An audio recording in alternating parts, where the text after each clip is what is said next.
find French people very interesting, and today I'm going to be talking to you about 5 things that intrigue me about French people. So, c'est parti!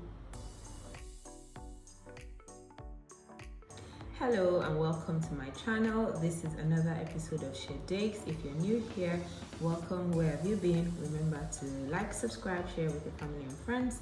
And if you're a returning viewer or subscriber, thank you very much for coming back, and I hope that you enjoyed this episode and that you share it as well. Today I'm going to be talking to you about 5 things that intrigue me about French people.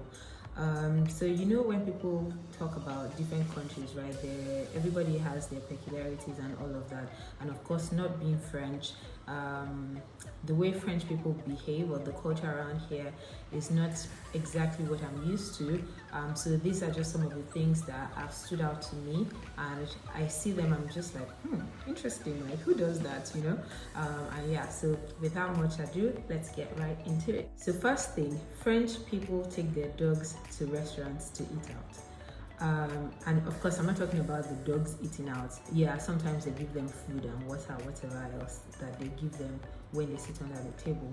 But the fact that you're dressing out to go out with your friends or your partner, and you're like, oh yeah, we're going to go with le chien, which is the French word for dogs anyway, it's just interesting to me. The first time I said it, I was like, who does that? What if the dog poops or pees in the middle of the restaurant or something like that? But I guess the dogs are, like, I don't know, better trained, or at least I see dogs pooping and peeing on the street, but I haven't seen any poop or pee inside the restaurants, right?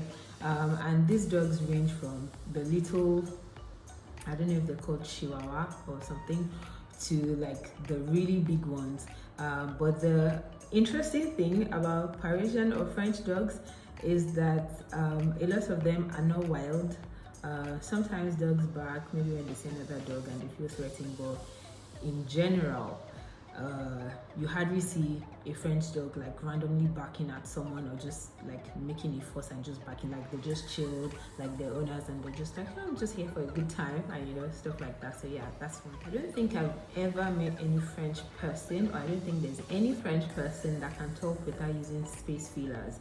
I just did it. I'm not French, but in other cultures or in my culture or in general, people think that using space fillers is not good in communication. Maybe it makes people think that you don't have control of your thoughts, or you don't know what you're going to say, or you're not confident, or whatever it is. But French people, like, it is normal.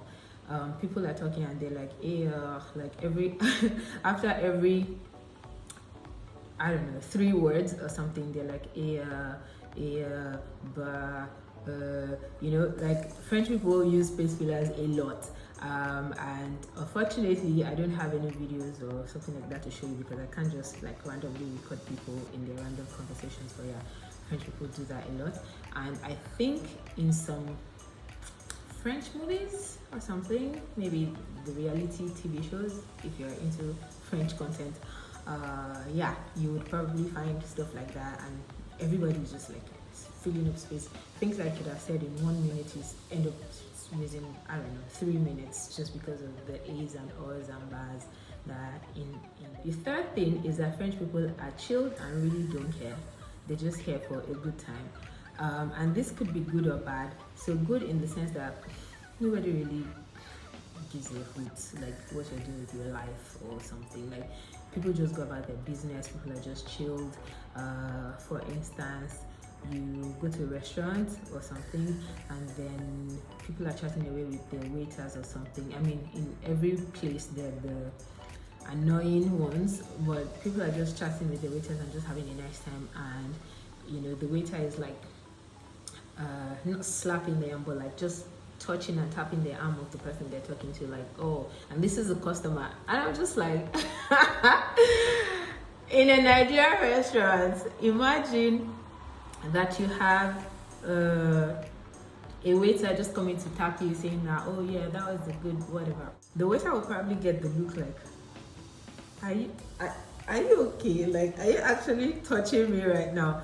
But yeah, here it's not really a thing. But of course, those are just like harmless touches. If someone touches you inappropriately, then that's an entirely different conversation, right? But like the fact that someone can even do that and it's not even considered like rude or something. Kind of interesting, basically. The bad part of being chilled is that you could be on the road and be literally having an argument with someone. Maybe somebody's trying to like steal your bag or scam you or assault you or something, and people would be around and literally just unlook.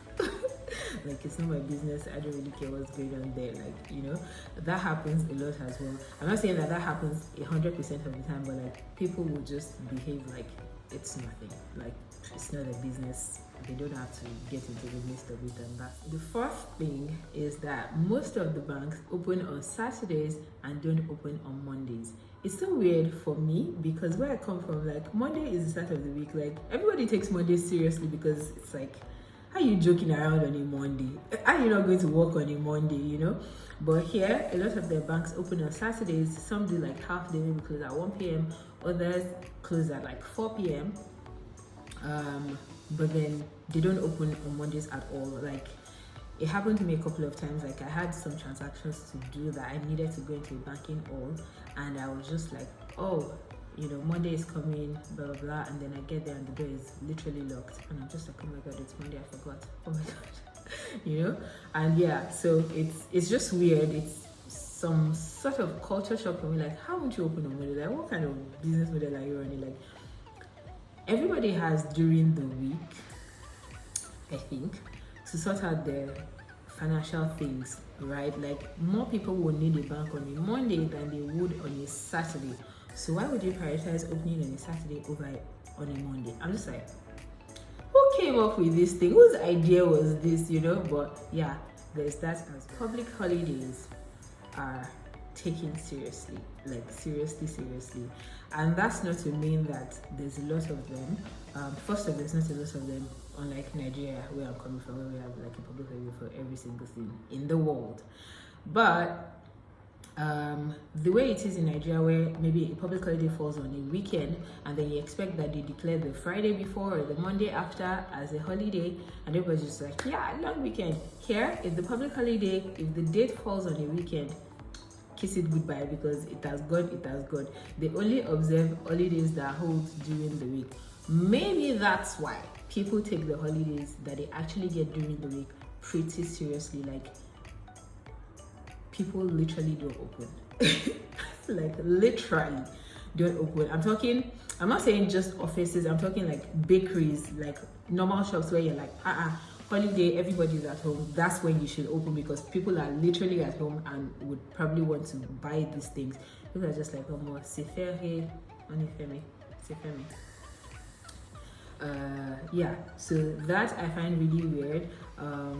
Yeah, like print shops don't open, like just places that you're like, it's a holiday, but like you're a shop, a necessity shop, you should be open, right?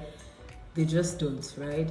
And then shops like bakeries and places like that choose like random days where they don't open. So a lot of them open on the weekend. But then maybe they just choose maybe like a Thursday. I know a bakery in my area that I've noticed every Thursday they're just closed.